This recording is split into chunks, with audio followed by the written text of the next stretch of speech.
big star. Might win an Oscar, you can never tell. The movie's gonna make me a big star. Hello and welcome to Meet Me at the Movies. I am Noel Manning II. Glad to have you here. I am joined by some pretty amazing folks today. I've got Thomas Manning over here, and Thomas, you may not be able to see it. We've had the makeup team come in, but Thomas got a little sunburn over the weekend. Bit, Curse of a redhead. Curse of a redhead, and sort of a Darth Maul look. And then Dr. Jack Lawrence over there, the original Invisible Man. You were snow skiing this weekend. I don't want to talk about that. Had a few issues. I don't remember much about it. Well, and that's why I wanted to bring it up, because you did have a fall.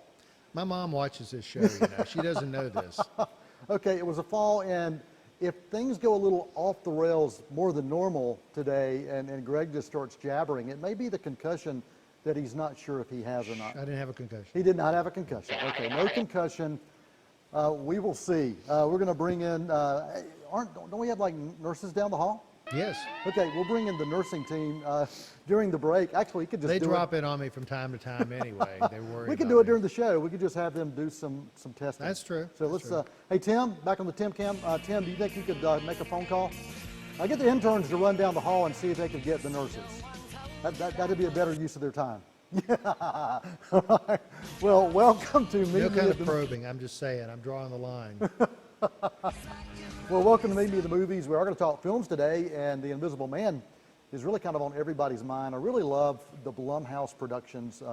We've talked about them before on this show, Greg, and I love that they are all about low budget, but find a way to do low budget with quality. Yeah. And they've had so much success over the past few years by doing that, and they've really made a name for themselves, and they've continued to do it. It's not just, okay, now that we've got the money, we're going to just put big money into it. They stick to the formula of low budget, typically under $10 million for that first film, and they get big names to come and be a part of their productions. The Invisible Man, a film that you got a chance to see, so Greg's going to give us a review today. We're very happy about that. I wouldn't go, it's not that organized. My head, remember I have a concussion. But this is a $7 million budget. It opened worldwide that debut weekend, almost $50 million. The reviews of it are pretty solid. Rotten Tomatoes 90%, Google reviews 89%, and Letterboxd 4 out of 5 stars. So pretty solid reviews so far for this film. So last week you were telling me you loved The Invisible Man when you talk about the Universal horror films. I do. I have a weakness for The Invisible Man. Claude Rains' original version, which you're going to talk about later, I think, right? Was a lot of fun. And this was interesting. It was a totally different spin. It was as much a film about domestic violence as it was a sci-fi picture. So what was it that the acting talent, you have Elizabeth Moss. Elizabeth Moss, she's terrific as always, and she has such an expressive face. You can read everything she's thinking, and she, just another great role for her. The film, it's probably 90+ minutes, so it's a relatively short. It's about 2 hours, actually. Oh, is it really? Yeah, okay, Thomas is the research guy, the R&D guy. Thanks for research. 2 hours, 4 minutes to be 2 hours, It didn't 4 feel minutes. like 2 hours. Because you said 90 minutes, I bought in. It's a tight film. You don't watch the clock. So what is it that really attracted you to this film and kept you involved? Because you've watched pretty much all the Invisible Man related films. You and I watched Memoirs of an Invisible Chevy Man Chase, with Chevy Chase, him. Daryl Hannah. Yeah, she was in that, wasn't she? I miss her more than him. So what is it about this one that really I stuck with think the domestic violence spin on it. The bad guy was a scientist who dealt and made his fortune in optics, and he developed. I don't know. Should I say too much? I don't know. I probably shouldn't tell you. But that's the sci-fi element of it. But he uses that basically to pursue Elizabeth Moss, who was his girlfriend who had left him. He's stalking her, basically. And so are there times that you find, and this probably isn't giving a whole lot away either, do you find that she's having to convince people that she's not Oh, absolutely. crazy? Yeah. Again, we always talk about it starts with a story. Yes. Yeah. Not H.G. Wells' original, right, but a pretty darn good one this time around. Just, again, a totally different spin. And Elizabeth Moss can carry anything. Yeah, special effects pretty decent as well? Yeah, it's sparse. Okay.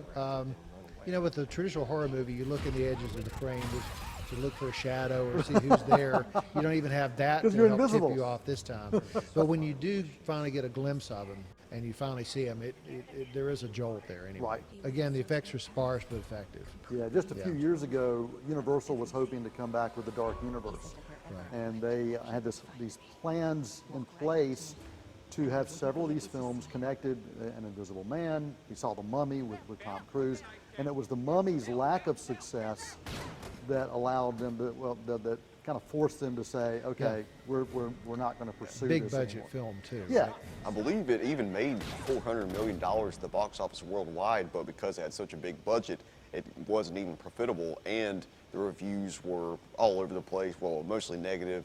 And, you know, comparing that to what we have with The Invisible Man, a $7 million budget, so much more successful both financially and critically. yeah, and that's just with the Yeah. debut weekend it did Yeah. that. Is this considered an intentional relaunch of that franchise? It's not part of the Dark Universe, from what I understand. Actually, listening to an interview between the Real Blend podcast, your friends Sean O'Connell and Kevin McCarthy and Jake Hamilton, they were speaking with the director of The Invisible Man, Lee Wanell, and it's basically its own self-contained universe. So. But I think it's something that if you continue to see Blumhouse being able to do stuff like this, you may be able to see some of these other films that carried the Universal horror titles with them, maybe finding a way within Blumhouse Productions. It wouldn't surprise me if that could happen, because I think it does go back to the story and also goes back to casting and finding a way for those two to merge and this happen. So what was your rating for this? I give it a B plus. Okay, solid, Yeah, cool. yeah. Solid B plus for The Invisible Man in theaters.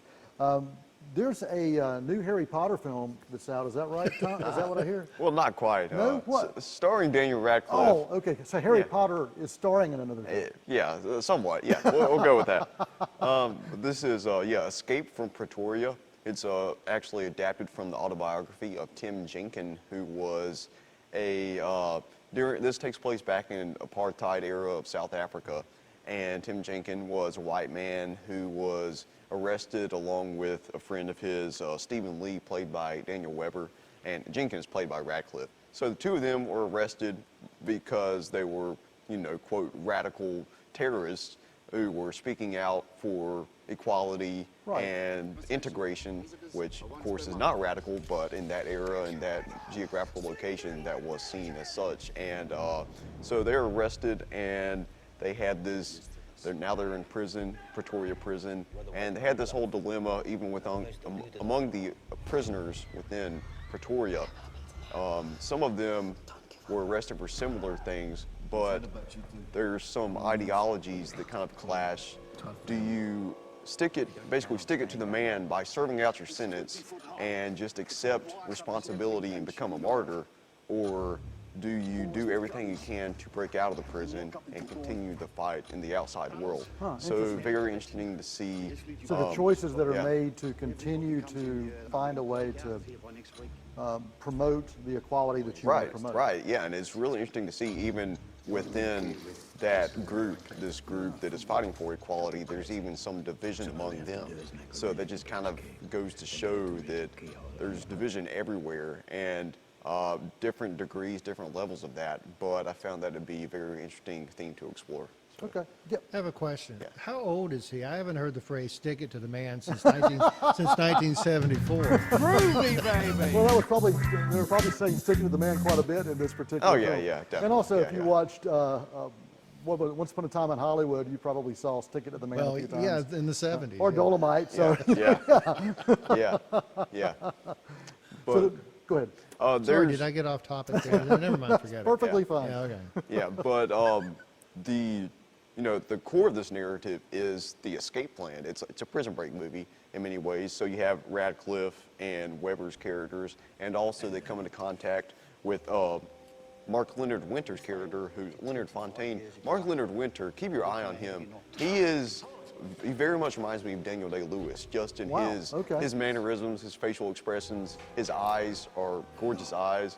And I'm sorry, Greg. I don't know what's going on over here. Greg's but- trying to pass around the coronavirus. I'm over trying to there, so I don't know what that's all I was about. trying to be subtle. I sneezed and blew my script into the floor. Yeah.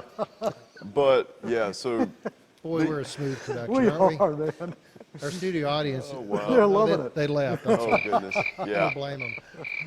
But the story of these three prisoners, they have to work together, use their unique talents and unique gifts and resources to hatch a very intricate escape plan involving a series of keys. The way you get the perspectives of each of these characters as they're putting together the puzzle pieces of everything. Puzzle pieces mentally and physically, metaphorically, and just the way it's shot and edited is very, very intriguing. And with a period piece that takes place in South Africa, Yeah, that's taking yeah. place. What's the production design?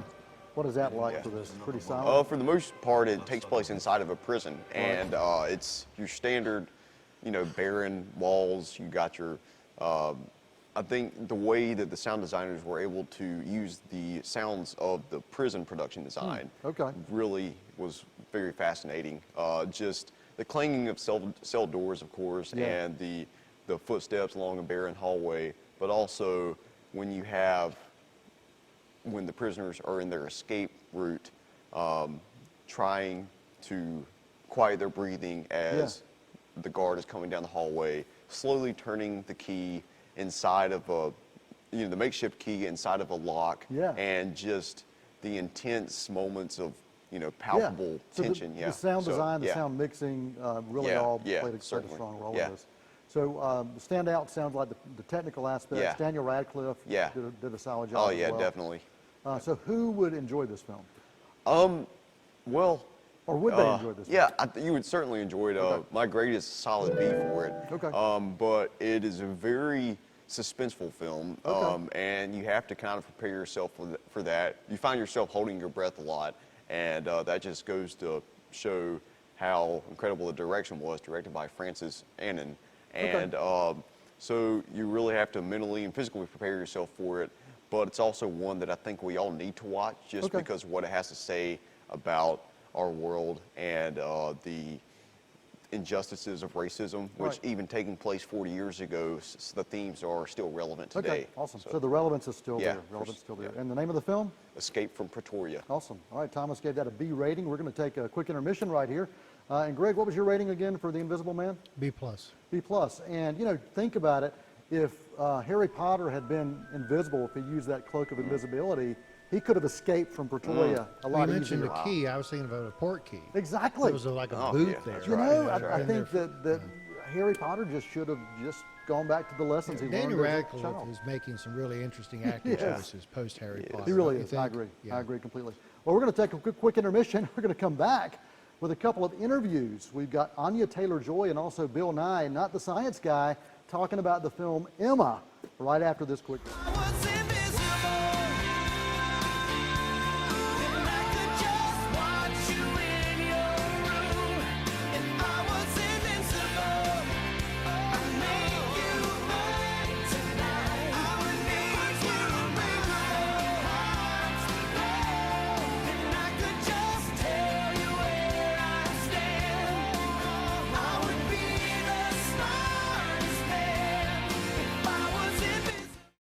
At CCC, we're all about training students for exciting careers. Our Barber Academy is a great example. Did you know jobs for barbers, stylists, and other related fields are increasing? Competition for the best jobs will be strong. With your CCC training, you'll have a definite edge. Our courses give you the skills and knowledge you need to sit for North Carolina's Apprentice Barber exam. To move up the ladder, you need at least 1 year of on-the-job training before you take the state's registered barber exam.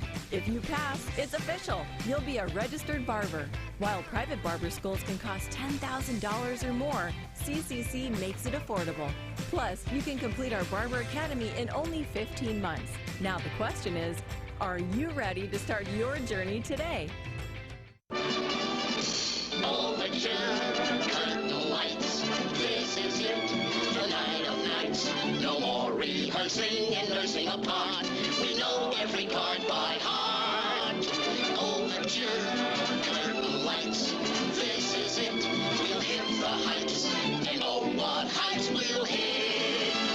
On with the show, this is it.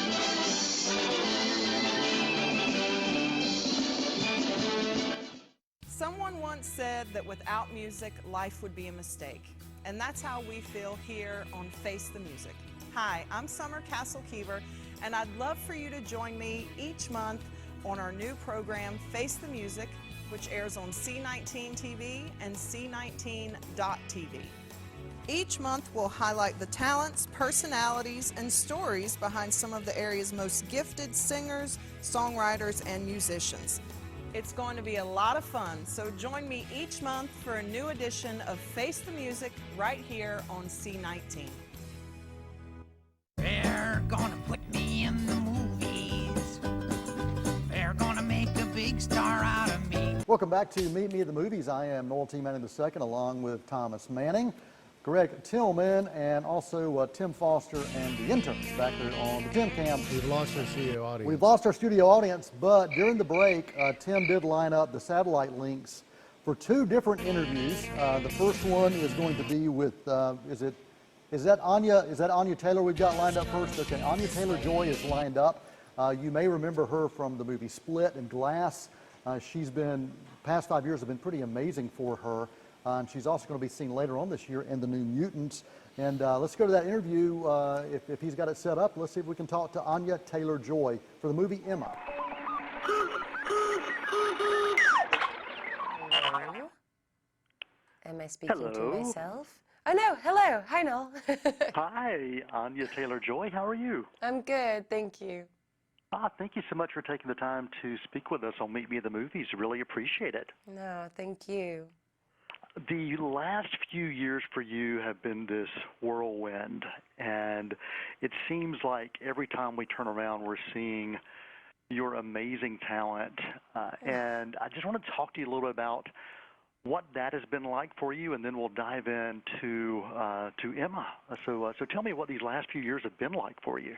I just haven't stopped making movies, which is, I think, no, genuinely, I think my brain is cleverer than I am at times, if that makes any sense, because I've been so busy making work and, you know, showing up every day and being different people and being around small groups of people that I almost feel like I woke up and I have 17 movies out and I'm just like, what happened to my life? Like, I have no idea when this happened. So I've just been working and so grateful and lucky to have been working with people that I love and respect. I feel very, very lucky. Have you been drawn to certain roles? Because when I look at the body of work, it is so diverse already. Are there certain roles that draw you, or do you like that aspect of being somebody different in different time periods and different genres? I mean, if I could choose my career to be any which way, I would be genre jumping, different characters, different times. I would love all of that. And it's interesting that my career has started off in horror. I'm so grateful that it did, because it taught me a lot about emotional depth. But I never set out to do that. It just so happened that those characters and those scripts really called to me. And yeah, Emma was the same. It was the same thing of I have to play this person, and I feel so deeply connected to her that I think I could tell the story right, hopefully. Now, you say you're deeply connected to Emma. What is it about Emma that connects to you? It's strange. With all of my characters, I've always been fiercely protective over them, and I've felt this kind of need to tell their story right and to always defend them. And with Emma, there was this weird twin sister thing going on where she was experiencing her coming of age on screen, and I was kind of experiencing my coming of age off screen. Wow. And, you know, you spend so much time being these people. It's like 17 hours a day thinking, walking, breathing like these other human beings. And so there does eventually come a point where the line between you and the character gets a little bit blurred. Right, right. Well, as you prepared for Emma, talk about what you did to get ready for this role. We were so lucky. We had a week of rehearsals prior, and that was just invaluable because you don't often get that in films. And Autumn de Wilde, our director, is such a brilliant friend matchmaker. Like, she just brought together this group of people who all seem so uniquely suited to one another. And we just all fell in love with each other's talent, with each other as people. And it felt like we went on this, like, summer camp type experience with these incredible characters. And we all had so much fun every day. And we had etiquette classes. if you've ever thought that like having tea wasn't stressful when you're trying to do it properly and holding the teacup in a certain way and not making any noise because Emma's meticulous about that stuff, I think that's the most anxious I've ever been on a film set. It's trying not to make the teacup rattle and like keeping it all poised. It sounds like you had so much fun doing this film. Talk about, you talked about that matchmaking, which I think ties in really well to the story of Emma, but talk about the friendships that you developed over the course of this. Oh, it was amazing. You know, sometimes you come onto these sets and you meet people that you just think, how did I live 23 years on this planet without having known you? You're such a part of my life. And yeah, I'm so lucky to have formed such close relationships with Bill and Josh and Johnny and Callum, and they're all so lovely. And then Mia Goth, and I had been best friends for 4 years, and Awesome didn't know that. And when she first met me to offer me the role, she brought out a picture of Mia and just went, I just feel like this girl could be your best friend. And I was like, I was on the phone with her this morning. And so that experience was so magical to be able to play Harriet and Emma together, whilst at times difficult because Emma can be very condescending to Harriet, and I didn't like that bit that much. It was so useful to have that shorthand with somebody that you know so well that you don't need to speak about anything to be able to communicate. That makes sense so much. Anya Taylor-Joy, thank you for taking the time today. Really appreciate it, and continue to follow your work, and excited about what's around the corner. Thank you so much. Thank you for speaking with me. Bye-bye. Bye. I'd like to thank Anya Taylor-Joy again for taking the time to speak with us today. And I'm chatting a little bit because I think Tim's trying to set up the other interview link. You got it ready? He's fast. He Man. is fast. Yeah. We've got Bill Nighy. Now, Bill Nighy, I love this guy. The science guy. Not the science guy. This is Bill Nighy, not the science guy. I would rather see Bill Nye, the science guy. No, you wouldn't. No, you wouldn't. You love the movie About Time. Yeah, I do. He was the dad in About Time. Oh, and that he's guy. been in Shaun of the He Dead. was in Love He's Actually. been in Love Actually, so many other things, and we're going to talk to him. We'll talk to him maybe about one of those films. And, Science. And science. Yeah, let's talk to him about science, and also we'll talk to him about Emma, the Jane Austen film. Hi, Bill Nye. How are you, sir? Good morning, Noel. I'm well, thank you. Marvelous. Well, thank you so much for taking time to hang out with us today and talk about Emma and a little bit about your work. Appreciate it. My pleasure. I have really appreciated your variety, from Shaun of the Dead to Love Actually to the franchises like Harry Potter and Pirates of the Caribbean.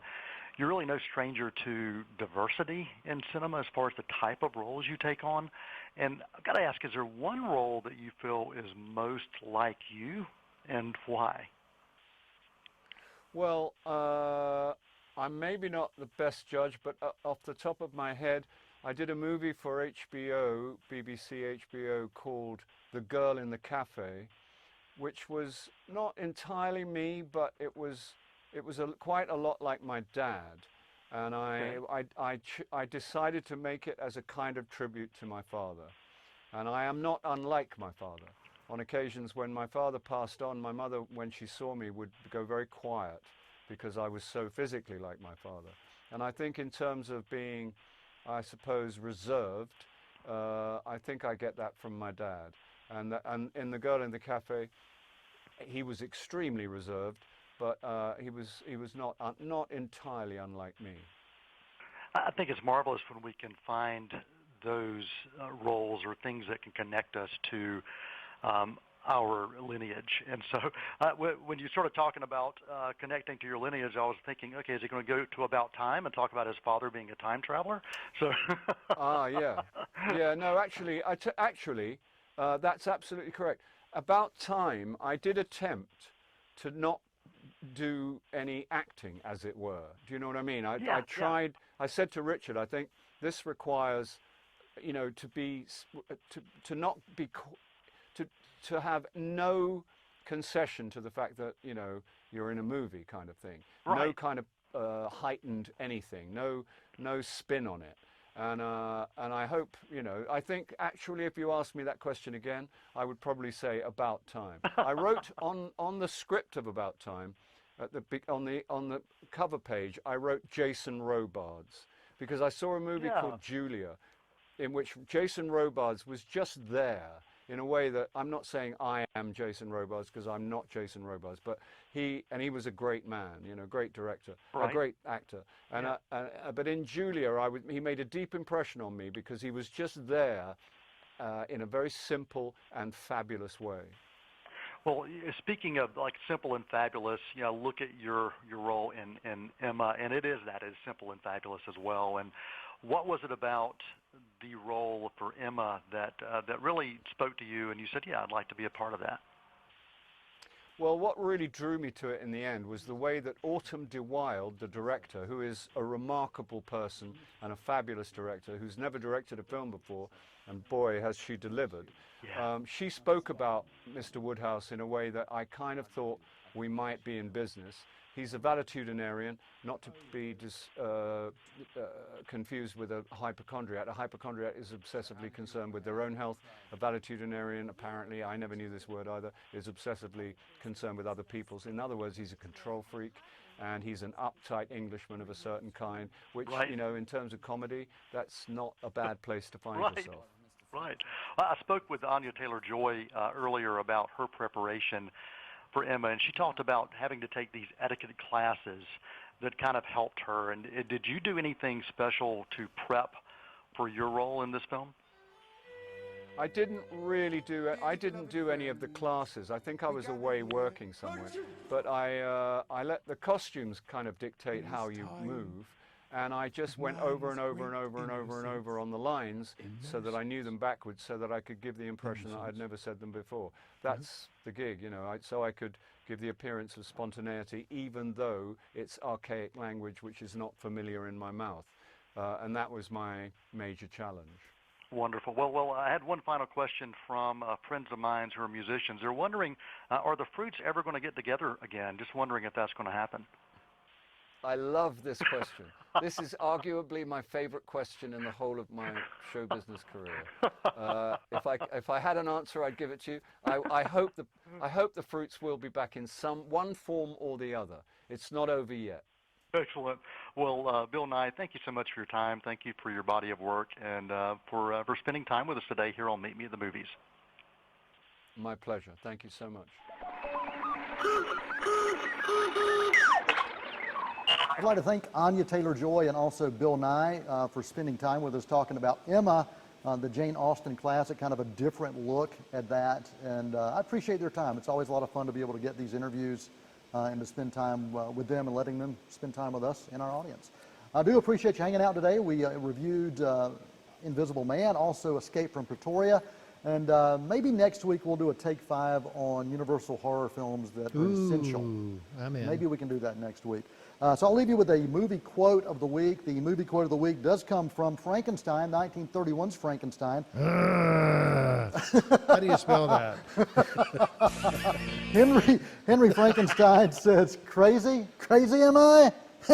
We'll see if I'm crazy or not." So until next time, for Greg, for Thomas, for Tim and the interns, I'm Noel Manning II right here at Meet Me at the Movies. That's a wrap. Happy trails to you till we meet again.